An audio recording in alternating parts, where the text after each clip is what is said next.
Love podcast, hate nonsense. It's the PoliticsJOE podcast, ladies and gentlemen. Really struggling there with that. Yeah, I was.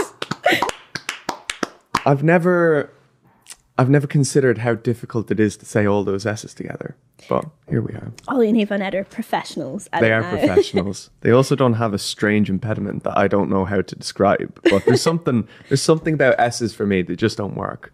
It's not a lisp, but it's something. Yeah, just us today on the podcast. Mm-hmm. The B team, as you were describing. I was saying it off air. I didn't know if you wanted to say it on air, no, I think but it's we've fair. done it now. It's fair. Well, the B team are here. It's myself, Sean, and Laura is here as well. Hello, Laura. Hello. How are you getting on? I'm good. I was in Runcorn and Helsby yesterday, which we're going to speak about after we chat about the fact that Andrew Tate is heading to the US. Yeah. Do you want to explain what's been going on there? Yeah, so we've been trying to track his plane for the last couple of minutes. I guess he's probably, at the time of record, around like Slovenia, probably, on his way to Florida.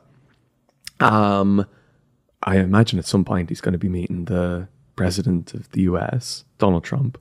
Do you think he would get that much of a hero's welcome? I think there are too many, like, wasn't it last week where the news was that there are American diplomats in Bucharest that were pressuring the Romanian government. Well, this was the thing. The government of Romania had originally denied ever being pressured to release Andrew and Tristan Tate, who remain under investigation by the Romanian authorities, but will be allowed to leave.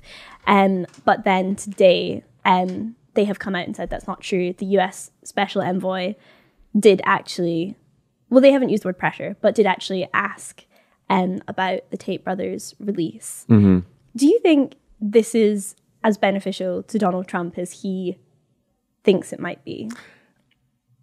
No. No, because I don't see any way in which this is beneficial. It's beneficial to Andrew and Tristan Tate, certainly. They're no longer facing these charges in Romania if they're going to be living in exile in America, right? They are American citizens as well. So it's kind of like, if you use the language of bureaucracy and diplomacy, it's like, well, the Americans are repatriating two of their citizens. You know, it's an insane series of events that have led to this, you know, and there's no world in which I could consider this being a good thing for Donald Trump to have done in the first place. And also, I don't really know who would have been pulling the strings to put this together other than high-level diplomats. I mean, for all the Republicans and the Trump campaign banged on about Democrats being related in some way to Jeffrey Epstein, it's pretty bold of them to just, well, actually, we're going to repatriate these guys that have very credible allegations against them for sex trafficking. Yeah. No, it's crazy. It is so far beyond. We were just saying it before we came on to record. Seeing the United States wasting so much political capital on two of the most deplorable people in modern discourse is such a downfall for the like, we're just past 1 month of the Trump presidency and they're wasting capital on things like this. I do find it quite funny that Keir Starmer is quite likely now to get a question of some sort about the Tate brothers when he's in America. He arrived last night, I think, and then he's going to have his meetings with Trump this evening. It's just, I can't imagine being in Keir Starmer's team and then having to prepare for questions like this today. What a bizarre thing to have happened. It's politics by stunt, though. Like, this is just a big spectacle. And it seems that's how the Trump government is going to continue operating.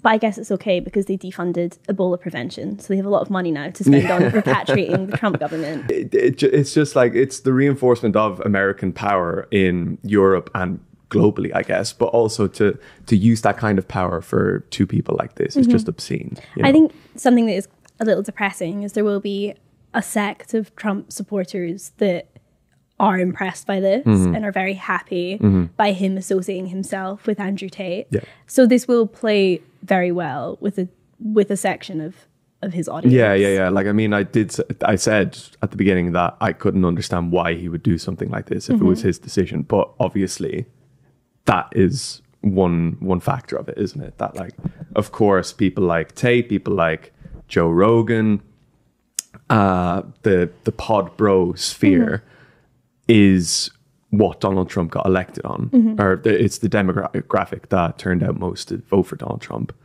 And so, yeah, obviously it's a big win for them.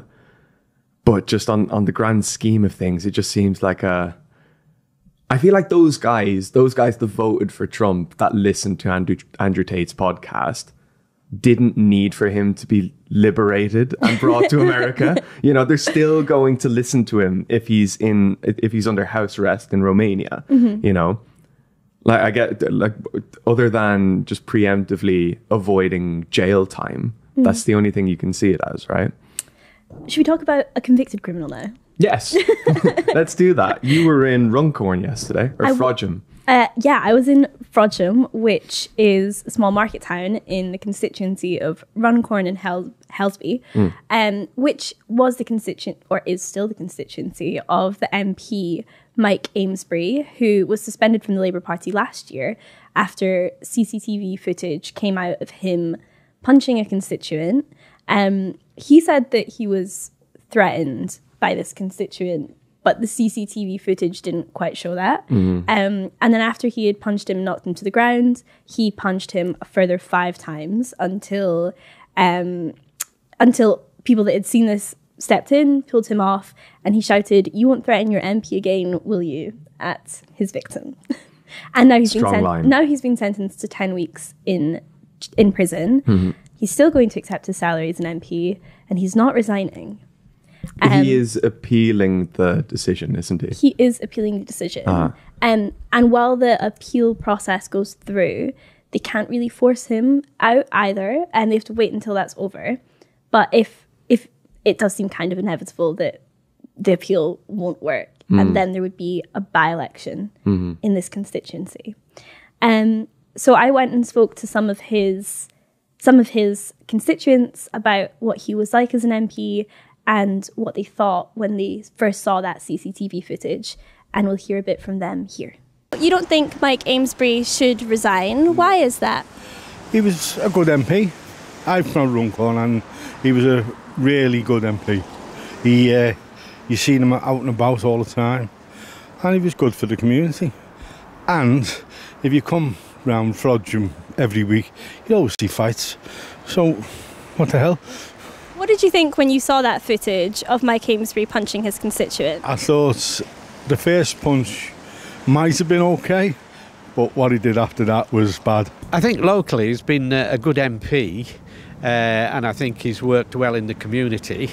And with regard to what has happened, I think he really deserved the sentence he got, and probably more, actually. I think the behaviour that he did, you just could not give any credence to what he did, really. I think what he did was terribly wrong. It was all on camera for everybody to see. I think the punishment is well deserved. If it had just hit the man once with whatever, I know it was fueled through, I believe, through alcohol and whatever. Interesting. So that was them saying that he was quite a popular MP in the constituency, quite well liked, and also that they seemed to think that the first punch was justifiable, and they a bit of a John Prescott moment. They were okay with it. But Who then, amongst us is not punched? But then once he was on the ground, that seemed to be where the line was for them. Would you like to know a bit more about what it's like as a constituency? Or yeah, absolutely. I mean, it is a new constituency as well, right? Amesbury has been a constituent MP in the area since 2017, but it's a new constituency from 2024, right? And it's very, very safe Labour territory.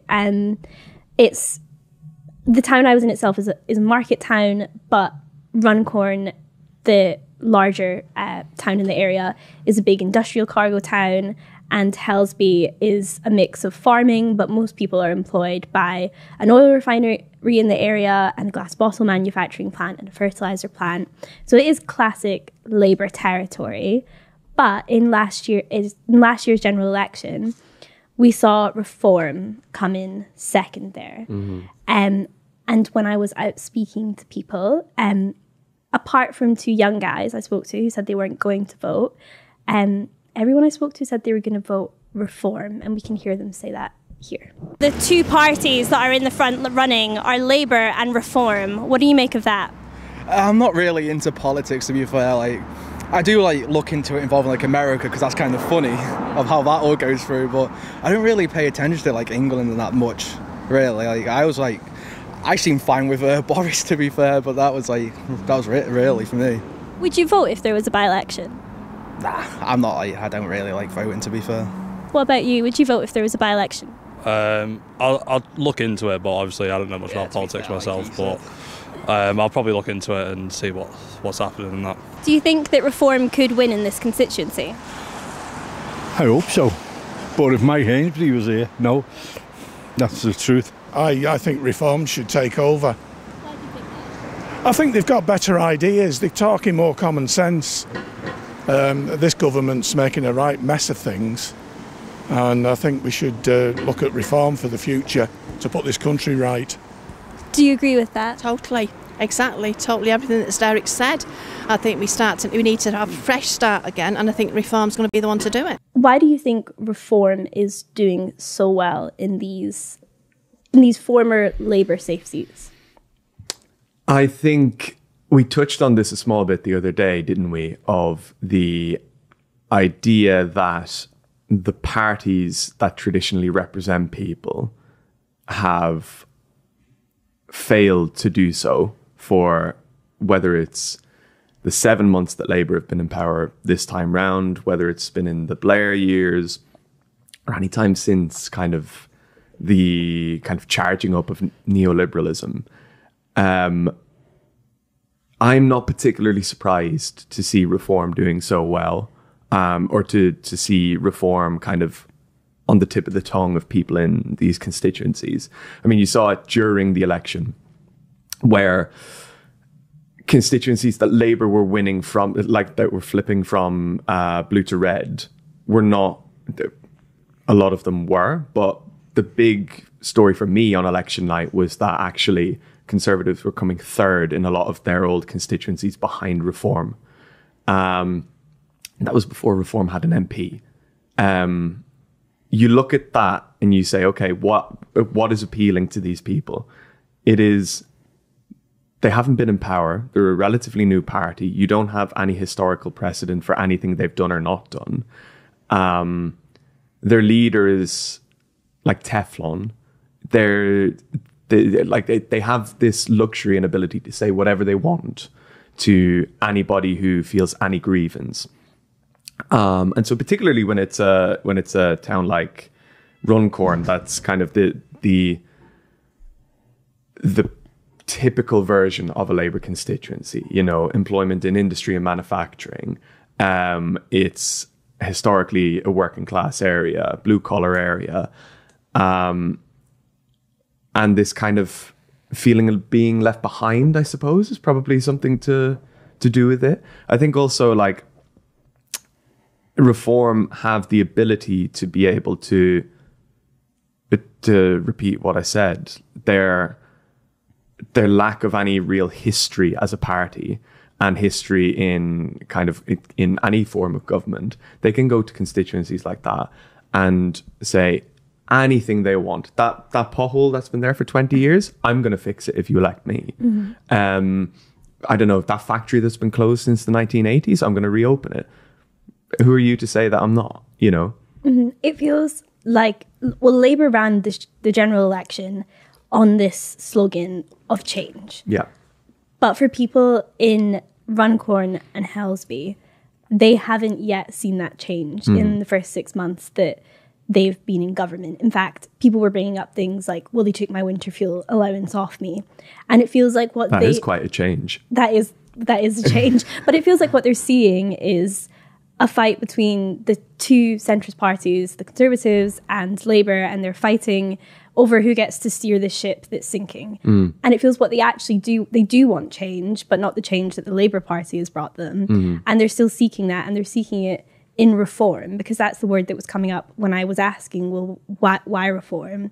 And it was just, we need a change. But I think what's interesting is the reform voters that I've met in places like Liverpool and places like Frodsham are maybe what we would consider the typical reform voter, the deindustrialised North. It's the sort of person that Sam Fender was talking about. But I think what's really interesting, and a lot of reforms rhetoric does cater to that, but like you were saying, because they haven't been in power, they can really change their rhetoric depending on who they're talking to and who they want to target in that moment. Because when I've been to conferences in the east of England, in Essex, what they're talking about is very different to the concerns that these people have in the north.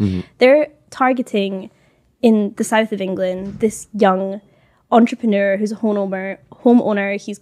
He runs a car, and he might have a small business and be a small employer. And that's who they're targeting with attacking things like DEI and attacking Keir Starmer's national insurance increase. And in fact, a lot of these young men at the East of England conferences are quite well off. They often have university degrees, so they're not the type of reform voter that perhaps the media stereotype relies on, which I just have found quite interesting, that they're forming an alliance between these two types of men. I mean, their net is so wide, their net is so wide. Like, it doesn't necessarily just have to be the Dino or the, I mean, you see it as well with whether they're kind of, what you see in the media is the blue collar Tory is what the typecast reform voter is now. But it's also the landowner in the shires, it's they're going to get rid of the inheritance tax on farming. They're going to abolish corporation tax. They're going to bring in fracking. I can sell an acre of my land to BP if I want to, that's like the kind of like undercurrent of it, right? But it is, in their rhetoric, it is just that change vote. It's the populism. Sometimes, like, I'm not going to be able to pull anything off the top of my head, but accidentally left. I actually have got one off the top of my head. The nurses, the abolishing university fees for people studying nursing. That's the only one I've got. But like they have policies that they don't need to say, well, we don't know if we're actually going to do this or not. They're just going to say it, At the moment, we don't know if they'd be the party of government. I think the most likely thing that would happen in the next election is for them to be in coalition with the Conservatives. And they can just blame the Conservatives for not implementing the policies that they've pitched to their blue collar base or the blue Tories. I mean, the thing that they already have with only 5 MPs is the ability to pull the agenda further and further towards the right, whether that's being tougher on immigration. I mean, not necessarily defence spending, but that was in their manifesto, was to increase defence spending. So you can already see the influence they can exert over a government with 5 MPs. If they were the official opposition party, what could their influence be? Yeah. I mean, this is it. We've kind of been talking about that a little bit with the German election as well, right? That the presence of the AfD in Germany has pushed all of the right parties. Like, we're talking about the CDU, right? And how kind of peculiar their leader is, to put it one way. But this is the party of Angela Merkel. Like, only 5 or 6 years ago, it was centrism, centrism European. manifest. Yeah, exactly. It's like that that liberal democracy, blue European, like all together kind of the opposite of populist. It was incredibly bureaucratic. Exactly. Incredibly German, some might say. But now you fast forward 6 years, the absence of that figure in Angela Merkel and the gains of the AfD in the previous election, and I guess the rhetoric in the interim time before that, they've been able to move the biggest right-wing party in Germany entirely into their sphere of influence with now 20% of the vote, previously only 10% of the vote. So it's happening everywhere. The kind of this world of politics. I mean, you see it a lot in like online left circles of like, in these times of desperation, establishment parties always float more towards right-wing politics rather than left-wing politics because it protects capital and it protects all these kinds of things. And it's so bizarre seeing it all play out in front of you rather than being like, okay, these guys, if you're saying that these guys are bad, if you're saying that reform is bad, why are you adopting their policies? Why are you trying to pacify them rather than to give the antidote, to give the medicine to what they're offering? You know, like you're in Runcorn and you're talking to people who have always voted for Labour and saying, I'm actually going to vote for a neoliberal right party the next time round. Why? Because I've given Labour a chance for the last 30 or 40 years and nothing materially has changed. So... I mean, that's like the ultimate irony is reform are actually less of a threat to the establishment than a left-wing populist government would be, even though they love to portray themselves as the anti-establishment party. But I guess it's almost like what you're seeing in America as well, with Jeff Bezos just mask off saying what he's doing. Actually, I am going to use the media company I own to just push my own agenda, but he's coming out and saying that he's doing it rather than doing it all underhand and through endorsements. And it's my brother's just finished reading Manufacturing Consent. Really? He's like, oh shit, actually this is kind of interesting. This guy's got a point. I do own a newspaper. It's just, it is really interesting to see how obvious everything is now. You know, like once Trump was elected, he's thanking Elon Musk, he's thanking Joe Rogan, he's thanking Theo Vaughn. Who also, they are the mainstream media now. Like this narrative we have that they're alternative fringe media outlets is just not true. Their reach is massive and much bigger than most what we call like establishment or broadcast media outlets. Like Trump got elected off the back of mainstream media, which is now podcasts or platforms like X. It would be quite funny to start seeing CNN and NBC start calling themselves alternative media. I would love it. Television broadcasting, the new alternative media. Should we quickly touch on someone who has been writing in mainstream establishment media? Yes. The Conservative Party's greatest pick-me, Suella Braverman, has been writing in the Telegraph yesterday, I think, wasn't it? It's in today's edition, but it was released yesterday. Shall I read out what she said? This is kind of a continuation of the conversation that Ollie and Ava and Ed had about the trigonometry podcast that Fraser Nelson was on, where he disagreed over, well, he said Rishi Sunak was English and the hosts disagreed with him. Stella also disagrees with Fraser. She said, I was born here, raised speaking the Queen's English and educated in England. Yet I am not English. My parents, members of the Indian diaspora, were born in Kenya and Mauritius. They acquired British citizenship, but they were not and could never be considered English. For Englishness to mean something substantial, it must be rooted in ancestry, heritage, and yes, ethnicity, not just residence or fluency. It's quite blood and soil from Suella there. Yeah. I find these arguments so ridiculous and silly of, if you're what they need to start doing is just saying, because I'm not white, I don't think I'm English, and then we can have a proper conversation about what constitutes national identity. English is not an ethnicity. It's a country, it's a nation built of several different kinds of ethnic backgrounds, ethnic makeups, history, culture. If you are born here, you are part of that. I don't think that's a controversial thing to say. I don't think because you are from a line of Anglo-Saxons who are a mix of Germans and like some sort of person that settled in England a little bit before the Germans arrived in England. If you're a Norman, you're French. Like, none of these things constitute being from this part of the island of Britain, you know. I don't know who she's like what does she want to join Reform? You know, like this is not an argument that the Conservative Party needs to be having. I think we'd all think it was totally weird if Donald Trump stood up and said, well, I'm not American and I'll never be American, even though I've got citizenship. I was born here. Yeah. I've worked here my whole life. I'll never be American. Like, that would be completely strange for us. Is she drawing a distinction between being English and being British? Because she doesn't say she's not British. I think, obviously, being British constitutes a far broader and a far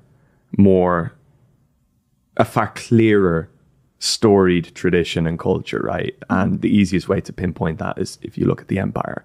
So yes, of course, if you stretch far enough, I'm not going to do it, but you could consider me British as well. I'm not going to do that, and nobody else should do that because I am not. But it is not the same thing. You can be like, you're British. It is a statement of fact to say you're British. You are not English, though. You are Scottish. Suella Braverman is English. She's also British. It's like, these are not arguments that need to be made. It's just statement of fact. She says it in that paragraph, you know. I was born here. I went to school in England. I speak the Queen's English. And then in the next sentence, but none of those things constitute me being English. It's bullshit. I think if she doesn't feel English, that's her own thing. Yeah. But it's not to say that because her parents are from Kenya and Mauritius, that she isn't English. She has every right to feel as English or to identify as English as much as anybody does. I think the other thing is, no one's denying that she's a member of the Indian diaspora as well. Yeah. People can hold multiple identities. We all do, like class, gender, race, nationality, ethnicity. We all hold multiple identities. These things can coexist together. And it's not mutually exclusive. And with nationality, like everything, it's a social construct. Like, but it is. It's a nation is an imagined community, and and as a political tool, it's a politically useful imagined community, because otherwise you have just hundreds of regional identities, people that actually have nothing in common with each other beyond the sovereign border that they live in. And it's politically useful because it makes people very easily governable to have this imagined shared identity, which actually, questionably, how much does someone from the north of, I don't know, like from Newcastle have with a London aristocrat? Probably not much beyond a shared language. So I just wonder if it is an imagined community, who benefits from defining it in the way that Suella Braverman is defining it, which is via ethnicity? Well, I mean, I think we can suppose that the people that benefit from this kind of rhetoric are people on the right, people that she wants to pander to, it seems. I think as well, like on your point of the complexity of identity, and particularly when it comes to nationality, being from Ireland, I'm fortunate. I am from the Republic of Ireland. So it's fairly clear cut in political discourse on the island that I am Irish.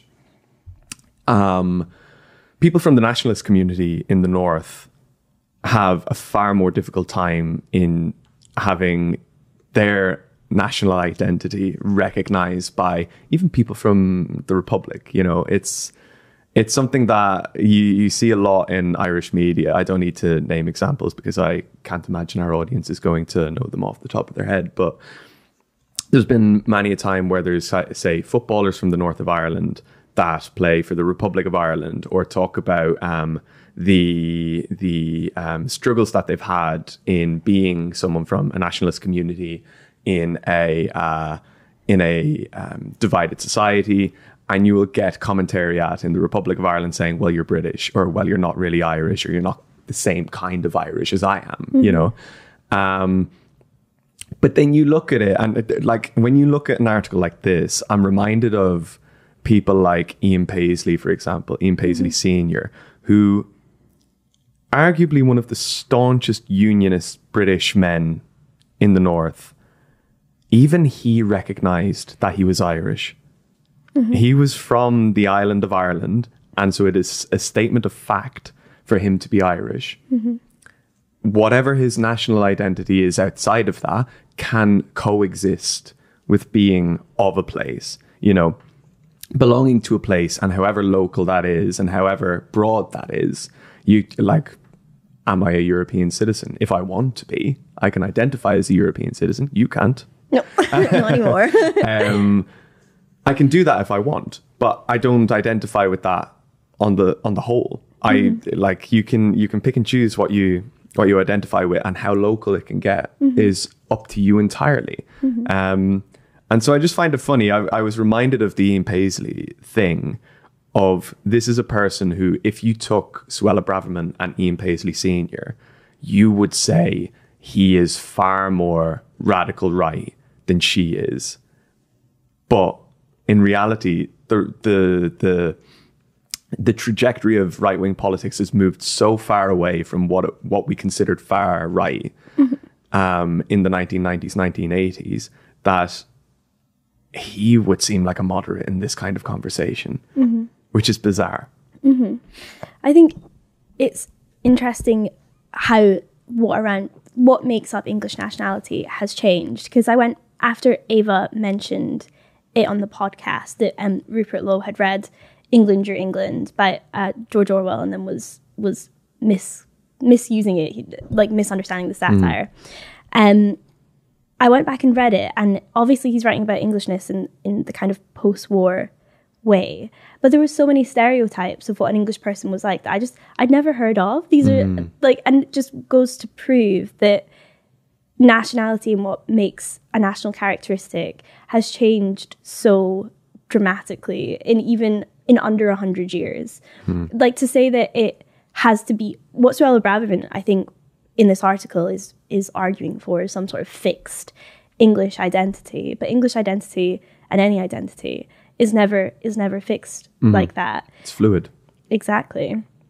And I just think there's something really sinister about what she's trying to do here, and who she's trying to lock out of access to English identity, and what the purpose of that is. Yeah. I mean, because that's the thing as well, isn't it? That this conversation really didn't have much legs last week. It lasted all of about maximum 24 hours and it was gone. And so what, like, she logged onto Twitter the day after it happened and then was like, fuck, I could write 1,000 words for the Telegraph on this. And it took her a week to do it. Yeah, jeez. Just be quicker next time, Suella. That's all I'm saying. Like, if you want to be part of the discourse, don't do it a week later. True. Is that everything? I feel like that's us. Yeah. We've been going for quite a while. Yeah. Well, goodbye. See you next week. Bye.